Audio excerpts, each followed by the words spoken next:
حضور اکرم صلی اللہ علیہ وآلہ وسلم نے فرمایا کہ تمہارے حاکموں میں سے بہترین حاکم وہ ہیں جن سے تم محبت کرو اور وہ تم سے محبت کریں، اور جن کے لیے تم دعا کرو اور وہ تمہارے لیے دعا کریں، اور بدترین حاکم وہ ہیں جن سے تم بغض رکھو اور وہ تم سے بغض رکھیں، تم ان پر لعنت کرو اور وہ تم پر لعنت کریں۔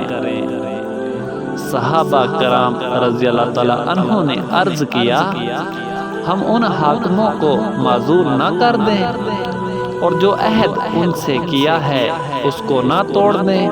تو آپ صلی اللہ علیہ وآلہ وسلم نے فرمایا، اس وقت تک نہیں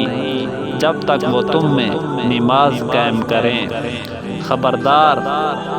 جو شخص تم پر حاکم بنایا جائے اور تم اس کے ایسے فعل کو دیکھو جو اللہ کی نافرمانی پر مبنی ہے تو تم اس کے فعل کو برا سمجھو، مگر اس کی اطاعت سے دستبردار نہ ہوں۔